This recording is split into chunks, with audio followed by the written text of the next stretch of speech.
If you're a single sister, you've been around here for some years, there's no way that you should get with a man in this truth that is striving for the Lord, and then he got to stop and turn around and build you up to get to where he is. Abstain from fornication. Fornication is unmarried sex. It is sin.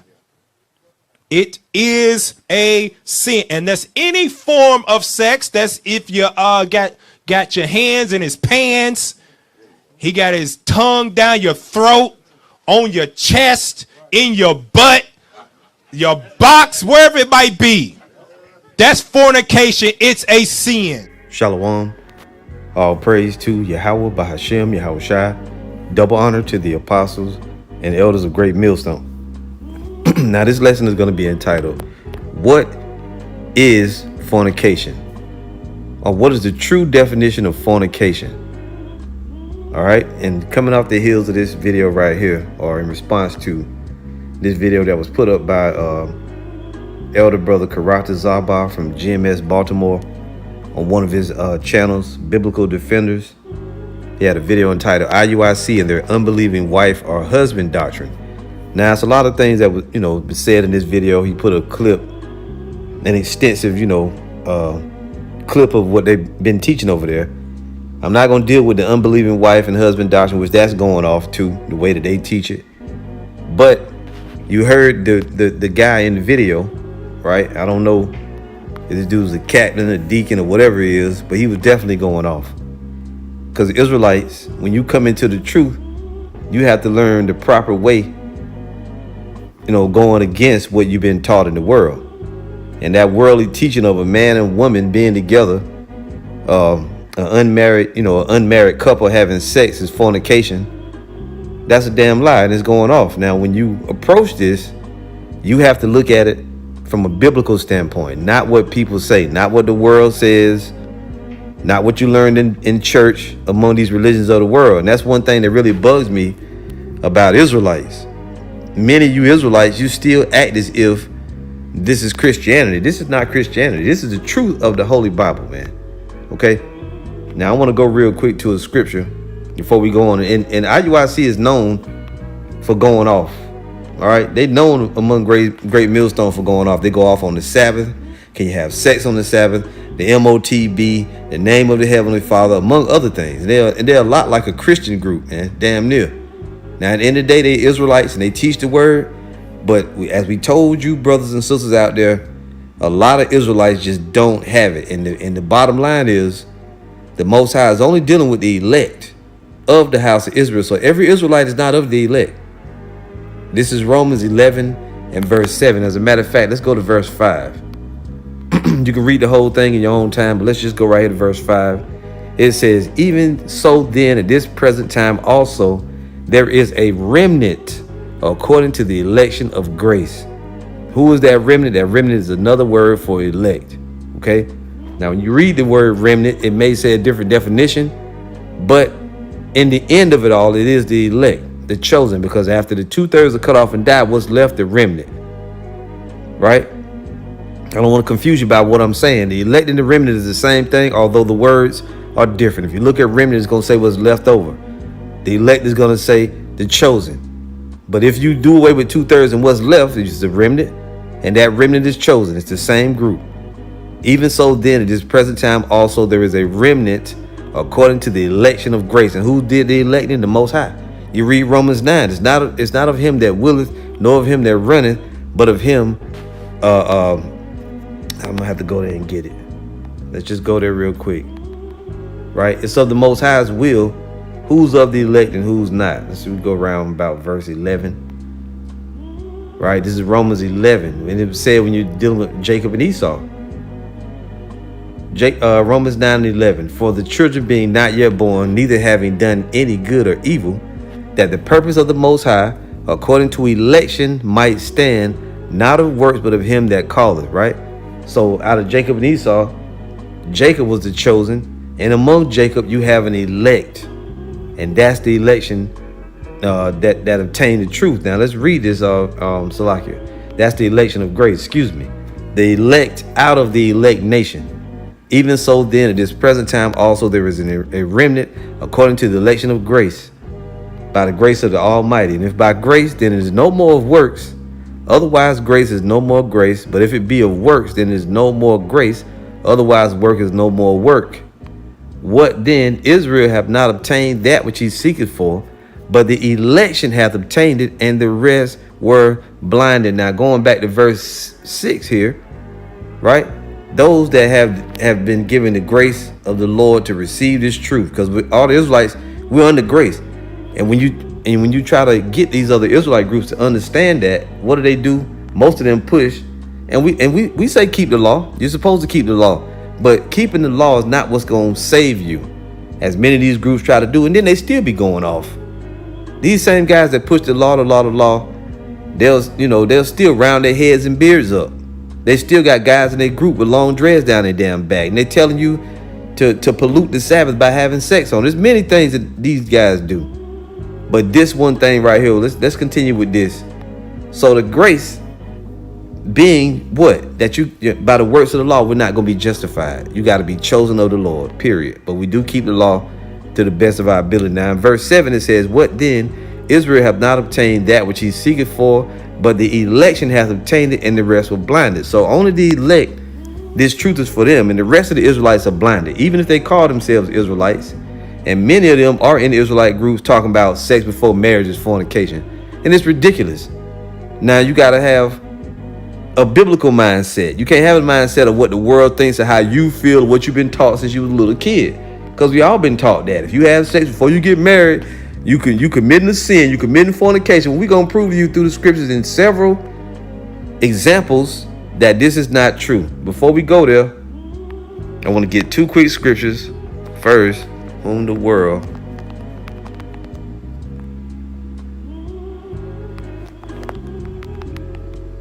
cannot. Let's see if we can get that. This is, damn it. Just hold on, because I really didn't plan on bringing this one out. I got the other scriptures set up. We can get this quick. This is John 14:16. And I will pray the Father, and he will give you another comforter, that he may abide with you forever. No, that's not. Oh yeah, that's it.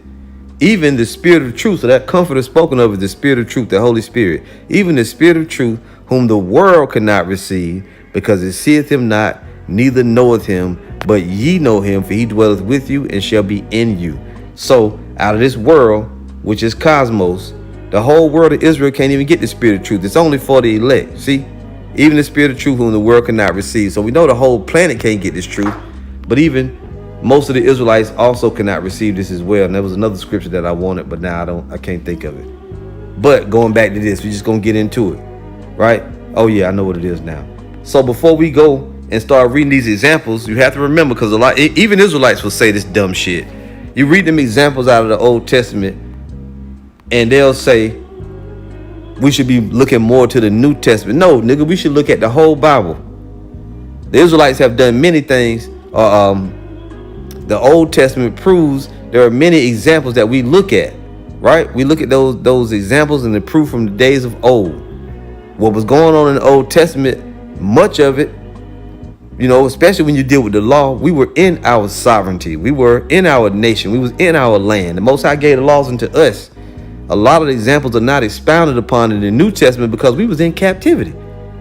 So we wasn't always specifically living by our laws, even though you had, the remnant that was trying to practice the law to the best of their ability, but we was all scattered about, and we've been living under constant captivity, going from place to place, going through captivity after captivity, right? So we wasn't living under our laws. So the things that you see forced, or the things that have forced in the Old Testament, which was the establishment of our ways upon our people during the first 5 books of Moses, sometimes you don't see those things written about.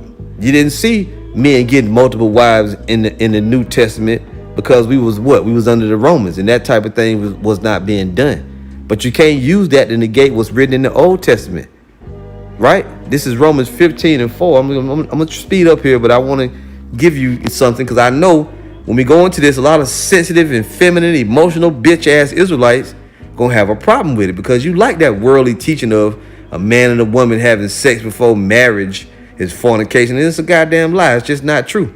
It's just not true on at any level. And you can go throughout scriptures with many examples, and you never see it being called fornication. A man and woman, a single man or a man with other wives and a woman who wasn't married having sex was never called fornication, and it was never a sin at any time.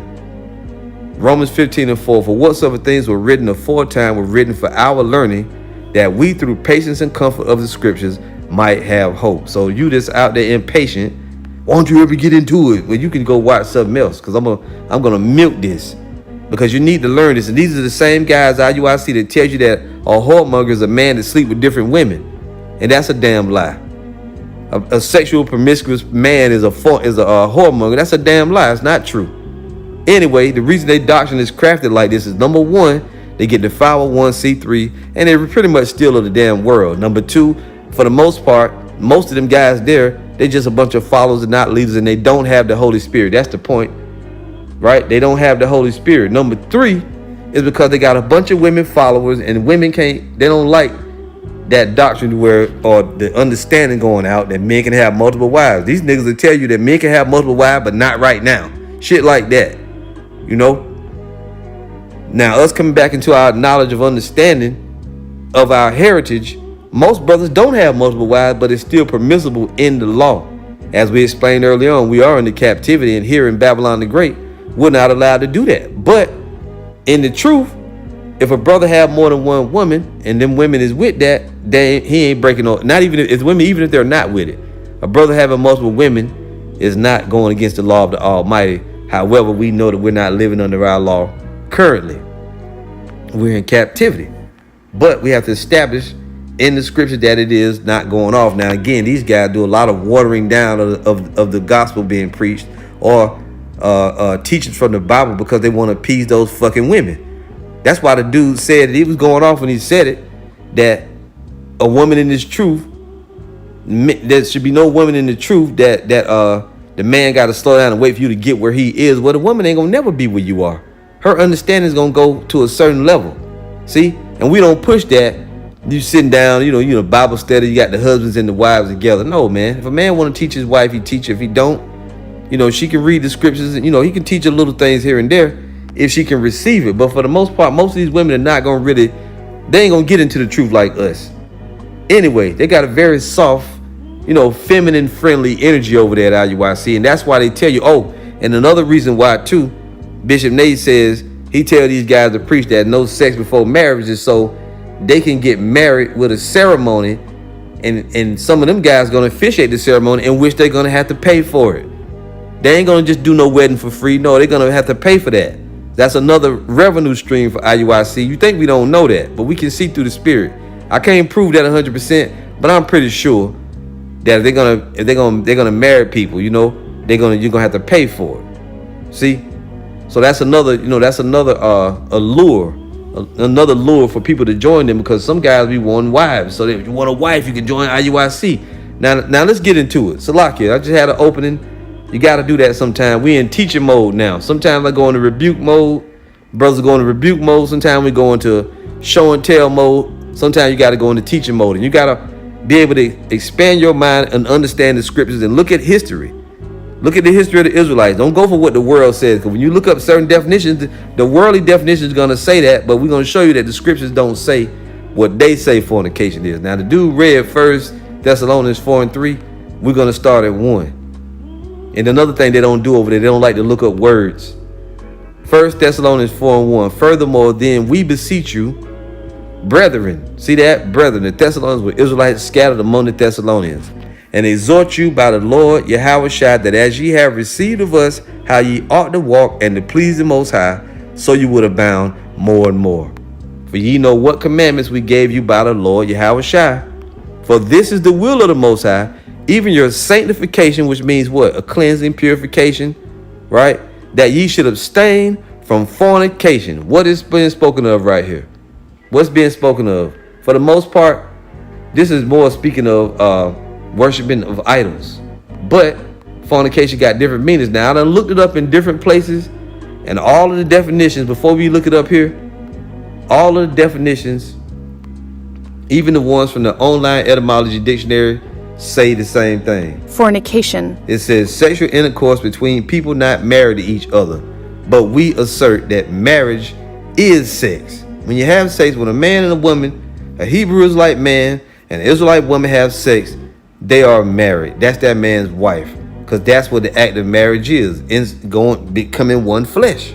Okay? Now, when you read the worldly definitions, and sometimes they go off, sometimes they get them right, but a lot of times they go off. It says extramarital sex, which is adultery, that is fornication. Extramarital relations, that is fornication. Adultery, infidelity, unfaithfulness, all those are fornication, but sexual intercourse between people is not fornication. The only way it's fornication if that woman belongs to somebody else, not the man, but the woman. If she belongs, if she's taken, then she belongs, then it's fornication. That cuckoldry, yeah, where a husband lets his wife have sex with another man and he watches, that's fornication, right?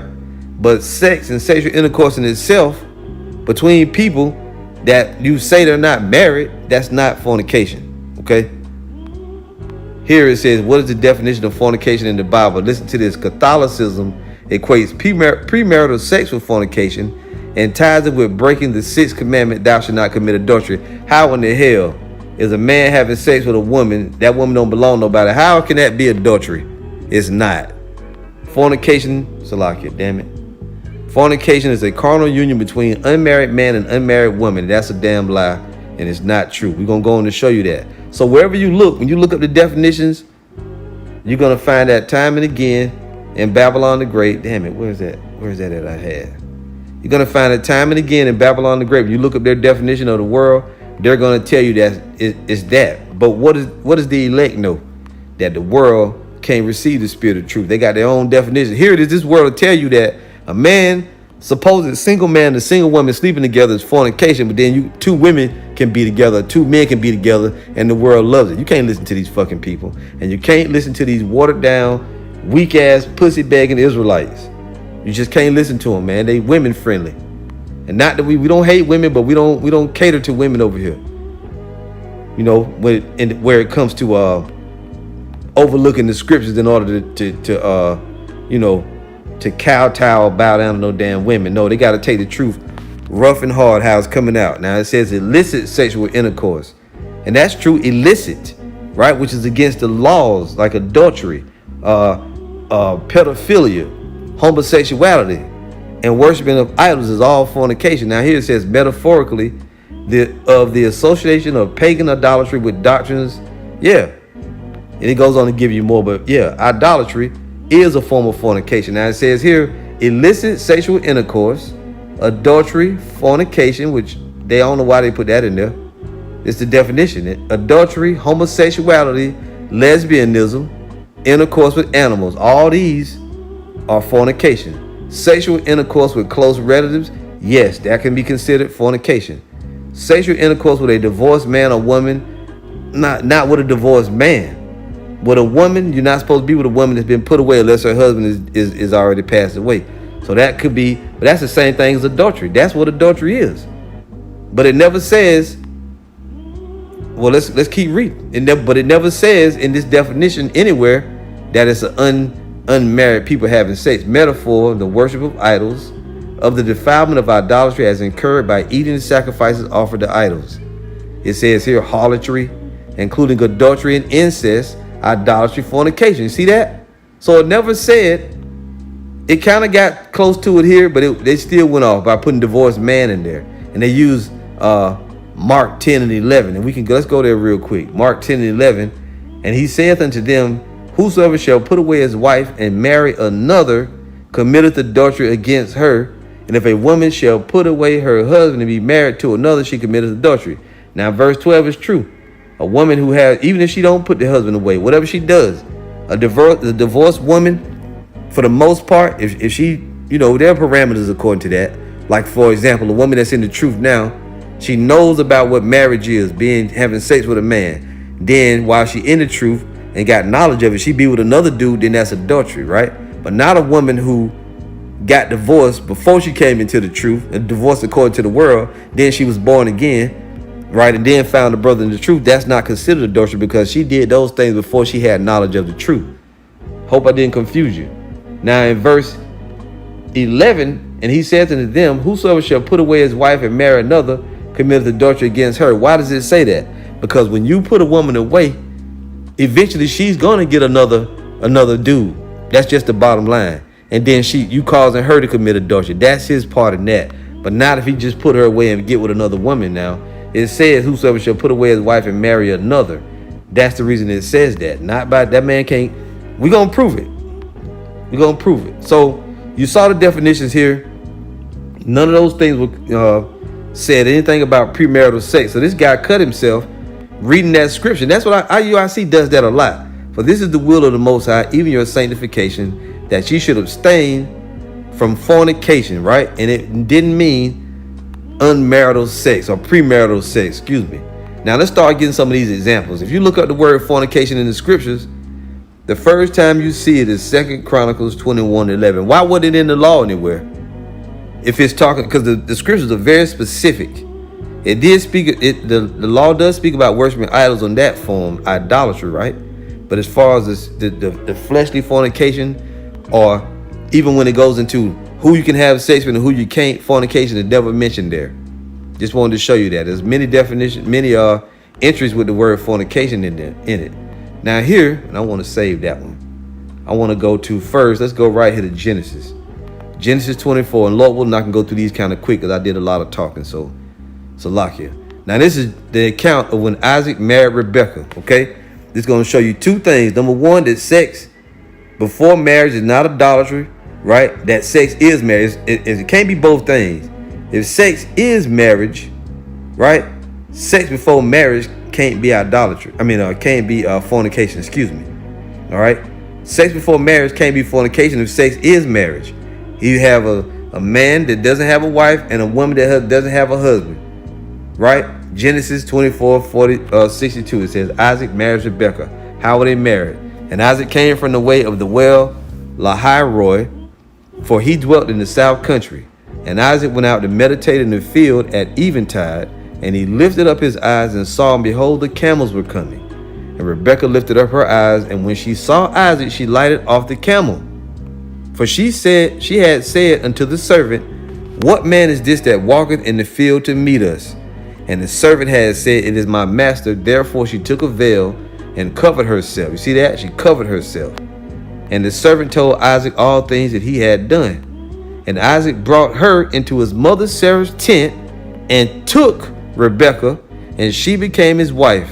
And he loved her, and Isaac was comforted after his mother's death. You hear that? Very plain, straight to the point. He didn't go down to the justice of the peace. There wasn't no preacher there. There wasn't no church. There wasn't no ceremony. There wasn't no writing, no documents, nothing. He took her into the tent. 1, 2, she was his wife. You see that? Doesn't mention fornication. Doesn't mention that they wasn't married. Now, in ancient Israel, there is a such thing as a covenant, agreement, documents, and property, and money, and these different things. And that is the right way, or the when families are coming together, that is the way that they would do it. They would, they would make marriages, it would be a big deal. But that does not take away from the fact that when you don't have that, every marriage wasn't that way. Sometimes a man saw a woman, he laid hold on it, he took it, he got it, whatever. And that was his woman, which a lot of people got a problem with that because it's in the scriptures. In Deuteronomy, I believe in 22, the so-called rape, right? And we got examples of stuff like that. But in that instance right then, even with Adam and Eve, it don't say that Adam, went down and the preacher married them. That whole thing where you go to a church and you get married in front of all these thousands of people and do all that's some shit for Babylon the Great. And this is what IUIC, they push that type of shit. They push that because they want to make a big deal. And you've seen these weddings that they have. Now, if you want to have a wedding, you're not going off of having a wedding, right? If you want to do that. And brothers and sisters that go and get legally married among Babylon the Great, if you want to do that, whatever. But the way people get married biblically, the man and the woman, they lie down together, and that's how they get married. Now, yeah, you did have situations where well-to-do families, or either families, in a respectful way, they would come together with the documents and the dad and the mom and the token of her virginity and all of that. But you didn't have that in every way. You didn't have that every time. It says again, Genesis 24:67, and Isaac brought her into his mother Sarah's tent and took Rebekah, and she became his wife, and he loved her. What did he take her to? He brought her into the tent. Where was they going after they went into the tent? He says, and took Rebekah. He brought her into his mother Sarah's tent, and he took Rebekah. How did he take her? He took her sexually, and she became his wife. And he loved her, and Isaac was comforted after his mother's death. And pretty much right there, we could shut the video down off of that. But let's give you some more examples showing you that sex before marriage is not fornication. And here's right from the law, right? You gotta look into concubinage. Concubines, men of old had concubines, right? Now concubine, let's look it up before we even read it. Let's explain it. And a lot of you women gonna have a problem with it too, but so what? It doesn't matter. You get tired of going over stuff like this, but you have to do it for these weak ass, emotional, simp ass Israelite niggas. And you niggas, man. You Americanized, westernized, faggot ass, emotional, mama's boy, bitch ass Israelite niggas, man. Cause you can't see past goddamn Babylon the Great. Men had concubines. If you want to say side chicks. But a concubine is what? Let's read it. Concubine. In polygamous societies, are the ancient Israelites a polygamous society? And polygamy is not a word that's mentioned in the Bible, by the way. But they will say it today. Men having more than one wife. Yes, they did. All the great kings had. King David had concubines and many wives. So did Solomon. Even the wicked kings, even the righteous kings, even Abraham had concubines. And if you got a concubine, that shows you, number one, a man having more than one wife is not going off. Number two, he having sex with these women. Why wouldn't it ever call fornication? It never was. We can prove it. Concubine in a polygamous society is a woman who lives with a man but has lower status than his wife or wives. In reality, a concubine is a wife of lesser status. Concubines, like heathen nations and whatnot, right? They are women that a man has other than his wife, and he has sex with those women. And there's many more things to concubinage than just sex, of course, right? But if you look here at these words, mistress. Mistress. A woman having an extramarital sexual relationship, especially with a married man, that's a mistress, right? Now, if she don't belong to anybody, there's nothing wrong with it. But if she belongs to someone, then it's adultery. Paramour, kept woman, lover. It says bit on the side, fancy woman. We don't go too far with it. What is the role of a concubine? The origins for a male to hold a concubine were for sexual pleasure and to ensure numerous children. See that? And you have concubinage among ancient Israel, and we're going to go on to prove it. And the law even provides for such. Don't say that it doesn't. Don't try to deny it. Damn it. Don't try to bitch out of it. You can't do it. Before you long-haired, emotional, weak-ass, no-nut Israelites come on this comment board and start spouting off and trying to put up your examples, you ain't got a leg to stand on. You might as well take your weak ass and just go watch one of them other groups, because you ain't going to win over here. This is biblical knowledge coming out. And if you can't receive it, then you just can't receive it. You can fuck off and kick rocks. We don't owe you shit. I ain't got to prove shit to you. I'm proving it to you through the lesson. If you can't receive it, man, that's on you. Now, for the Israelites who have knowledge and understand, when we go into the kingdom, Hebrews 8:8, say I'm lying. The law is going to be put in our inward parts. This is one of the laws that's going to be within you. All the nations are going to be our slaves. They're going to be our servants. And this law, you're going to be able to enact it. Deuteronomy 21:10, when thou goest forth to war against thine enemies, and the Lord thy power hath delivered them into thine hands, and thou hast taken them captive. You ain't going to take your fellow Israelites captive. This is other nations. And seest among the captives a beautiful woman. You see a woman in another nation, you say, damn, she fine. And has a desire unto her, that thou wouldest have her to thy wife. What is this wife? This is a concubine. She's a captive. This is for the other nations. She's not equal to the Israelite woman. So when the scriptures say, don't take them unto yourself for wives, it means don't take her unto yourself as an Israelite wife, as an equal, like on the equal level with the Israelite wife. A concubine is a slave. She's a servant. So she's a wife of a lesser value. Lesser status. Not called wife by name, but a concubine, which a concubine is a wife, but it's not likened to an Israelite wife who has rights and inheritance and such rights. Okay? Not the same thing. And seest among the captives a beautiful woman, and has a desire unto her, that thou wouldest have her to thy wife. Then thou shalt bring her home to thine house, and she shall shave her head and pare her nails. Then what, brother?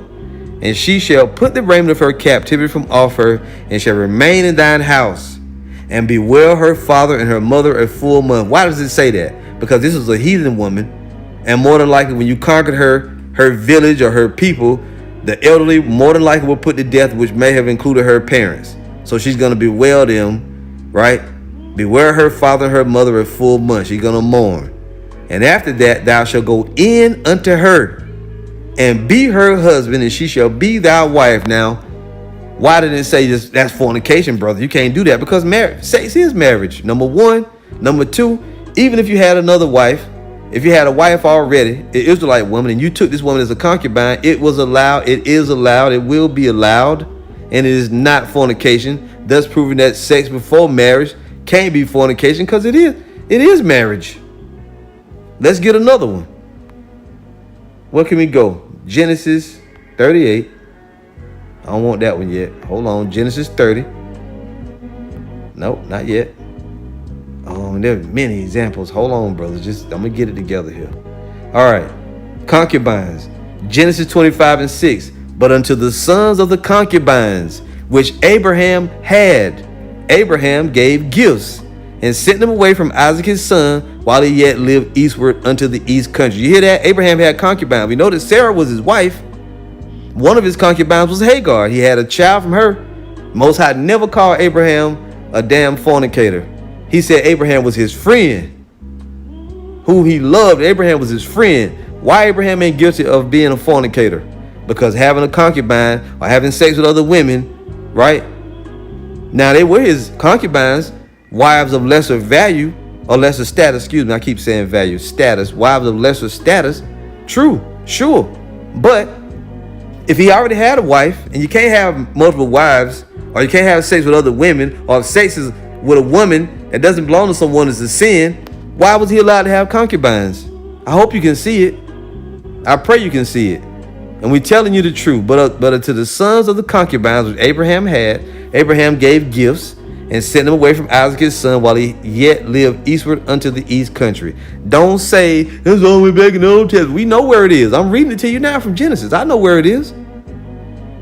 But among Israelite heritage, nationality, right?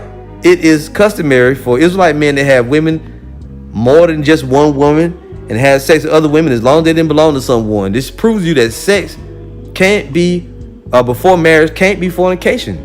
Period. IUIC is going off. 2 Samuel 5:13. And David took him more concubines and wives out of Jerusalem. If concubines are wives and wives are concubines, if concubines and wives are the same thing, why does it mention concubines and wives? Because the wives were more than likely, I'm sure, were Israelite women, and the concubines were probably other nations, women from other nations. See? But David was hitting all of that. And it said more concubines, meaning he had concubines before them, and he got more. In the ancient world, they would sometimes call them harems.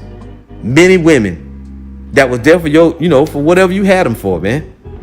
Sex before marriage is not a sin. It's not a sin. It's not fornication. And David took him more concubines and wives out of Jerusalem after he was come from Hebron, and there were yet sons and daughters born to David. You can even get you ugly ass, punk ass Israelites who say we can't have women of the other nations. David had sons and daughters from these other women. All the kings did, and they were still Israelites. Case in point, Gershom was from the tribe of Levi, whom Moses had from a woman of another nation. I think one of Jeroboam or Rehoboam, one of them was born from by Solomon through an Ammonitess woman, which was a so-called Japanese lady. And they were kings that sat on the throne of Israel. You niggas ain't ready. You ain't ready, man. This is 2 Samuel 15 and 16. And the king went forth, talking about King David, and all his household after him. And the king left 10 women, which were concubines, to keep the house. King David had concubines, man. See that? And there's many examples of that. This is 1 Kings 11 and 3. And this is talking about King Samuel. And he had 700 wives, princesses, and 300 concubines. See that? And his wives turned away his heart. King Solomon had concubines. He had 700 wives and he had 300 concubines. If he doing all of that None of that was considered fornication. It's never mentioned among King Solomon. You could put in fornication, and you'll never see it mentioned with David, King Solomon, none of them. IUIC, stay going off, man. First Chronicles 3 and 9. These were all the sons of David, beside the sons of the concubines and Tamar, their sister, showing you King David had children from the concubines, man. This is 2 Chronicles 11:21. And Rehoboam loved Maacah, the daughter of Absalom, above all his wives and his concubines, for he took 18 wives and 80 concubines. Good Lord. He was getting down. A score is 20. 80. 20 times 3 is 60. This nigga had 60, not nigga, Salakia.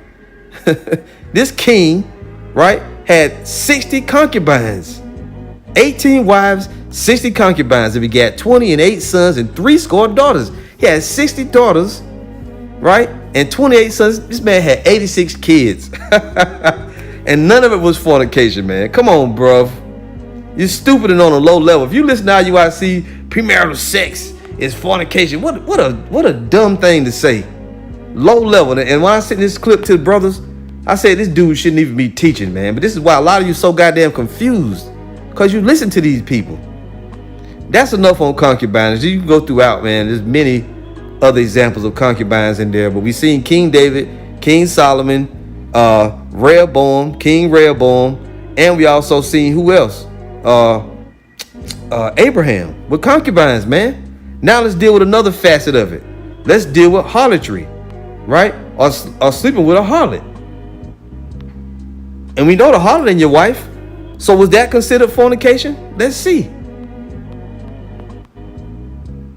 This is Judges 16:1. Now it says Samson's weakness. Now before punk ass Israelite try to use, it said it was a weakness, brother. See, it's a weakness. No, it's talking about his hair being cut. When you read into the chapter, Judges 16:1. Then went Samson to Gaza and saw there an harlot. We all know what a harlot is. Does anybody have a doubt what a harlot is? A hoe, a prostitute, right? A lady of the night. Then went Samson to Gaza and saw there an harlot and went in unto her. Let's read verse 2 and see if it say he committed fornication. Now we know this wasn't his wife. This is a harlot. So if premarital sex was a man and a woman getting together and it was considered fornication, surely Samson is guilty of fornication right here, is he not? It's because but he's not guilty because it's not fornication. Then went Samson to Gaza and saw there an harlot and went in unto her. And it was told the Gazites, saying, Samson is come hither. And they compassed him in and laid wait for him all night in the gate of the city, and were quiet all night, saying, in the morning when it is day, we shall kill him. And Samson lay till midnight. He was probably hitting that multiple times. And Samson lay till midnight and arose at midnight and took the doors of the gate of the city and the 2 posts and went away with them, bar and all, and put them upon his shoulders and carried them up to the top of a hill that is before Hebron. Not only did he hit the harlot, he took the gates. He ripped them up, took the gates, bars and all. See that? And it wasn't fornication. It was never called fornication. As a matter of fact, in the next verse, it tells you that he saw Delilah and he loved her. Let's get a couple more examples, then we can shut it down. I mean, it's proven already. This here, in the account of Judah, right? Judah slept with what he thought was a harlot. Now, it wound up not being a harlot. It was Tamar, his daughter-in-law, but this shows you that men made deals with harlots and they laid with them, and it wasn't even considered fornication. Now, the harlot didn't belong to nobody, and the man, whether he had wives or not, didn't even matter. It was an extramarital sex, and it wasn't fornication. This is Genesis 38. Now, some woman gonna come on the comment, but you guys are disgusting. Fuck you. You can't prove that it's fornication though. You just in your feelings because you're trying to be a feminist Israelite woman, and this shit ain't gonna work. So that's why I say F you, because it don't matter what you guys are disgusting. You just lust. You this. No, this is a biblical edification video, and you can't handle it because your punk ass still is you still black, or you an American. So you can just move it along. You don't need to be around us. You can beat it. Genesis 38, verse 12. And in process of time, the daughter of Shua, Judah's wife, died. And Judah was comforted and went up into his sheep shearers to Timnath, he and his friend Hira, the Adullamite, right? Now Judah's wife died, right? He have no woman. And it was told Tamar, saying, behold, thy father-in-law goeth up to Timnath to shear his sheep. Now this young woman, she didn't have a husband, and she wanted a husband, right? Now you can read up at the top, because I believe her husband died. Yeah, the men that she was promised to. Judah took a wife for her. Yeah, yep. The Lord wound up killing those men. I'm a little bit rusty on this story, but the Lord wound up killing those men, and she was without a husband. And more than likely the little thing was hot. Let's just be real, right? Now women back then, they craved having a husband because that was very admirable for a woman to have a husband. It was very looked at in a positive light. A woman without a husband, that's an old maid. Nobody want, it's looked down upon. So this woman, for all these different reasons, wanted a husband, right? Then said Judah to Tamar, his daughter-in-law, Salakia. Nope. Back in 13. Now this is after Judah's wife died. And it was told Tamar, saying, behold, thy father-in-law goeth up to Timnath to shear his sheep. And she put her widow's garments off from her, and covered her with a veil, and wrapped herself, and sat in an open place, which is by the way to Timnath. For she saw that Shelah was grown, and she was not given unto him to wife. When Judah saw her, he thought her to be an harlot, because she had covered her face. He didn't recognize her. He thought she was a harlot, which men of old slept with harlots. Israelite men slept with harlots. We saw Samson do it. He saw a harlot, he went in unto her, right? So Judah saw a harlot. He didn't have no wife. He wasn't married to this lady he saw. What did he do? Did he say, ooh, I can't do that, that's going off, that's fornication, you can't see what? No. And he turned unto her by the way and said, go to, I pray thee, let me come in unto thee. He offered her a proposition. He said, look, whatever he said, I'm in need. I need some, what's up? Can me and you get down? Whatever he said, right? Hello, fair lady. Is it possible that I can For he knew not that she was his daughter-in-law. He didn't know. Salakia. He didn't know that this was his daughter-in-law, right? He thought it was a regular harlot. For he knew not that she was his daughter-in-law. And she said, what wilt thou give me that thou mayest come in unto me? How much? What you got? What you gonna give me? You gotta pay me to get this, right? You gotta have a job if you want to be with me. Like they say today. She didn't say that, okay? But she said, what you gonna give me? He's saying he wants some. She's saying, okay, you can get this, but it's gonna cost you so much. Whatever you got. If I like what you say, it's on. And he said, I will send thee a kid from the flock. And she said, without giving me a pledge till thou send it. He said, look, I'm gonna give you a whole sheep. I'm gonna hit you off with some lamb chops. I'm gonna hit you some lamb roast, some lamb steaks. I'm gonna give you the whole calf, the whole kid from the flock. And she said, well, you ain't got it with you down, but will you give me a promissory note? Will you give me an IOU? And he said, I will send thee a kid from the flock. And she said, well, thou give me a pledge till thou send it. And he said, what pledge shall I give thee? And she said, thy signet and thy bracelets and thy staff that is in thine hand. And he gave it unto her and came in unto her, and she conceived by him. So, hey, wait a minute. People gonna be mad at me for saying this, but he hit that and he bust off in it. Sorry, if I'm being vulgar, but I'm having fun with it. And you got to do that sometimes. You got to see this in your mind. And she was fine too. Young tenderoni, been without a man because you couldn't, when her husbands died, she couldn't just be with a side dude to just be with some nigga. She had to be celibate. So she was right. That thing was good. She was, and his wife had died. So it was on, right? Probably didn't even last that long. And he gave it her and came in unto her, and she conceived by him. See that? So he got her pregnant, right? So they made the deal. They had a conversation. They came to an agreement. He paid her and so many. Well, he gave her, a promise of payment, and then he went in unto her.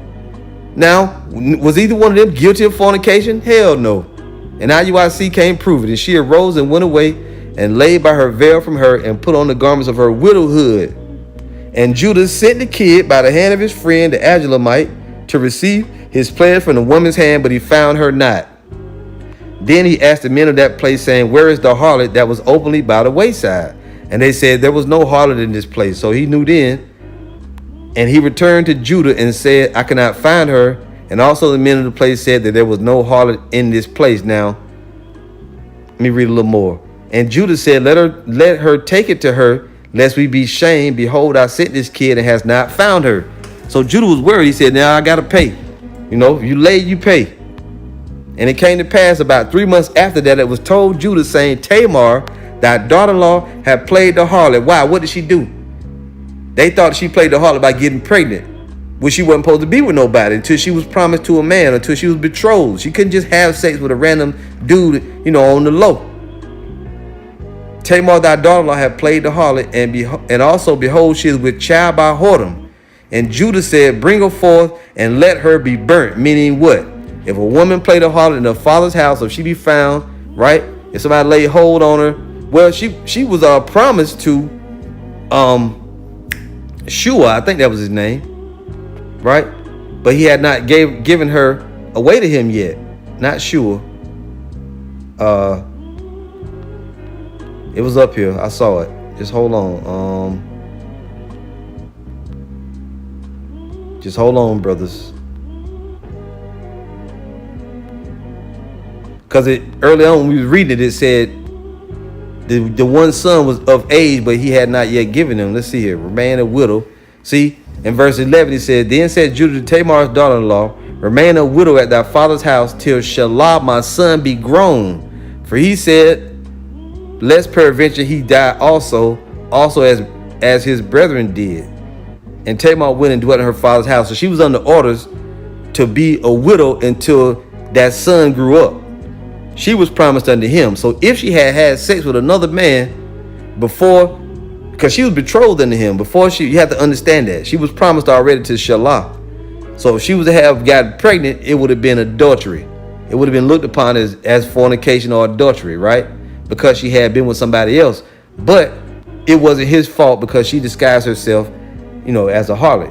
It was innocent. He didn't know, you know what I'm saying, that she was he didn't know that she wasn't a harlot. He didn't know that was his daughter-in-law. See? So that's why he said, let her be brought forth and let her be burnt. Okay? Matter of fact, it says here, yeah. And it came to pass about 3 months, verse 24, after that it was told Judah, saying, Tamar, thy daughter-in-law, had played the harlot, and also, behold, she is with child by whoredom. And Judah said, bring her forth and let her be burnt. So judgment will come on you quick. That's why he said that, because he knew that she was already promised to his son, Shelah. She was already promised to him. See that? That's how things went down. You was promising to a man. So if she was found sleeping with anybody else, she would have been burnt. You see?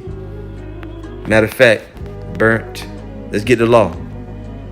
With fire. Let me see if it's in here. If I said it right.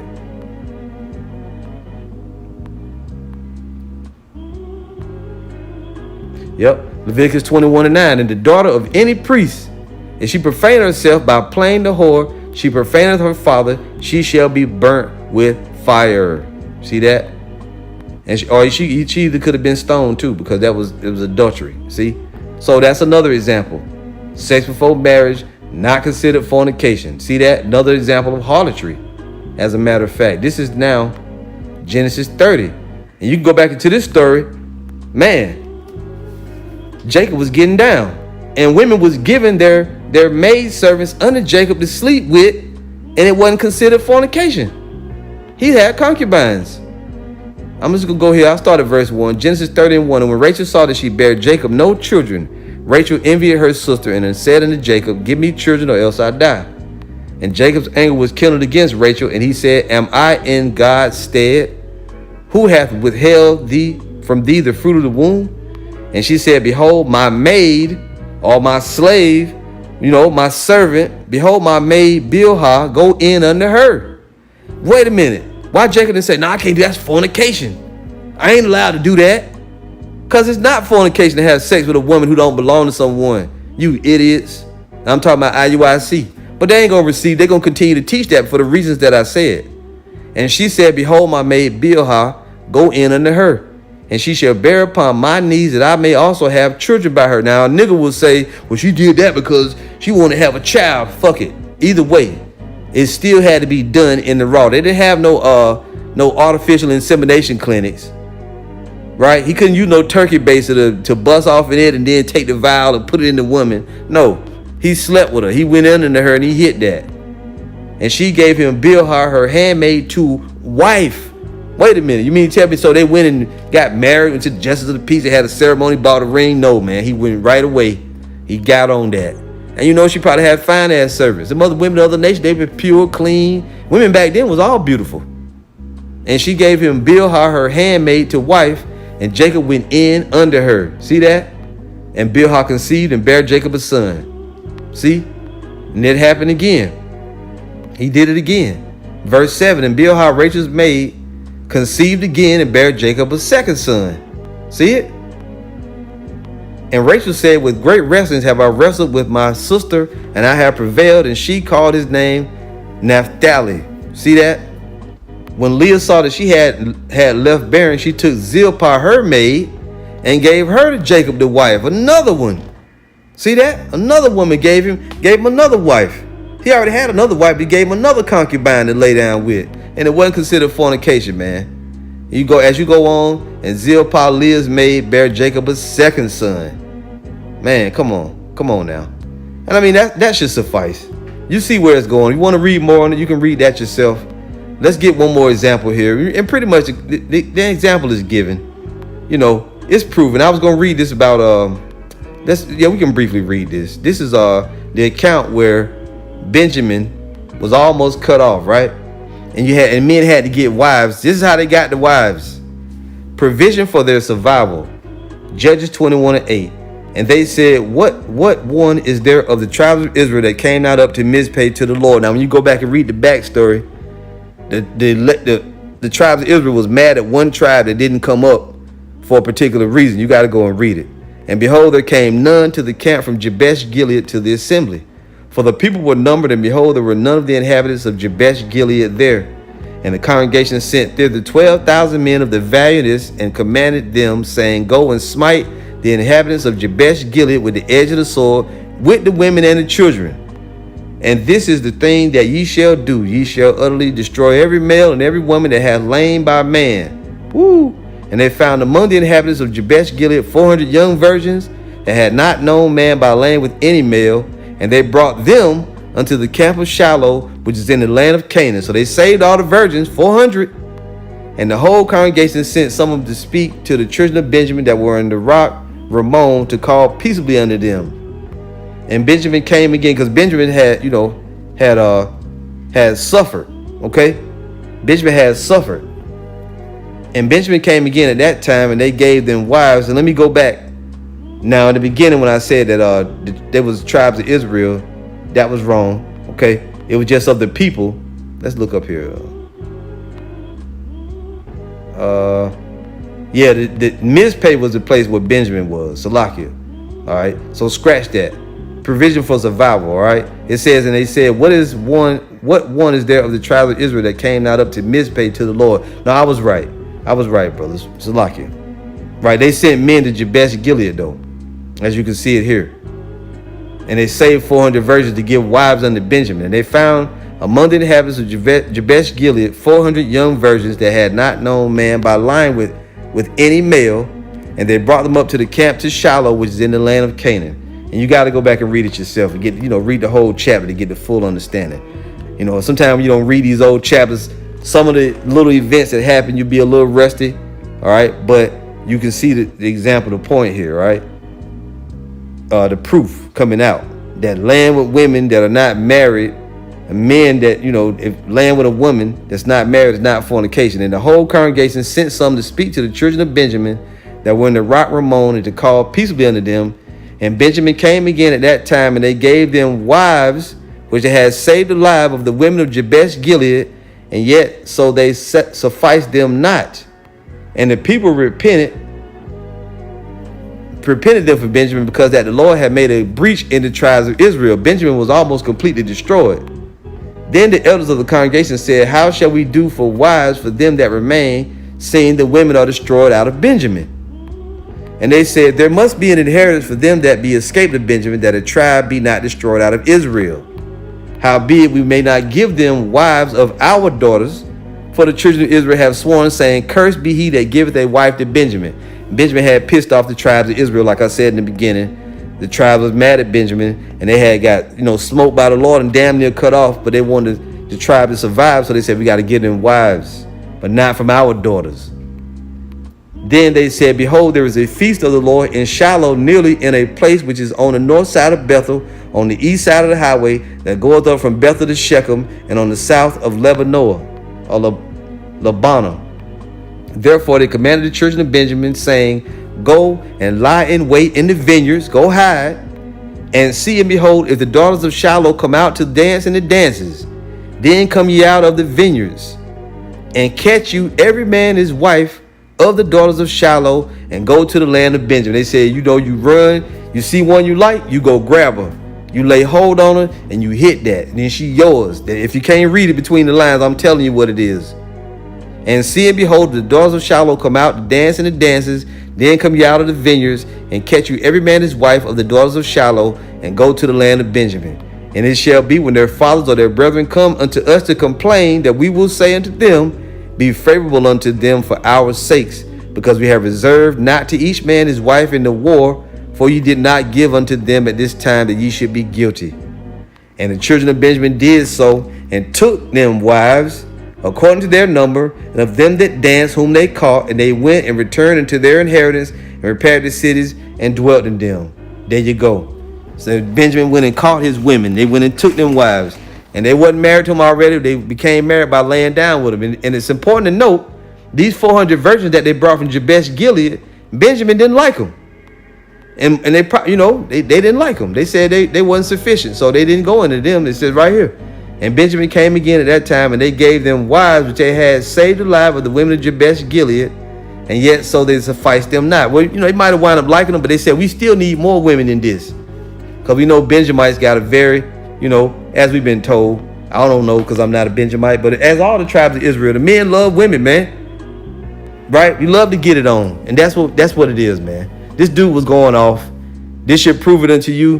What is fornication? Or is sex? I may change the title. Is sex before marriage fornication? And the answer is no, man. What is fornication? Not sex before marriage. Sex is marriage. IUIC is going off. All praise to Yahweh, Bahashem, Yahweh Shai. Shalom.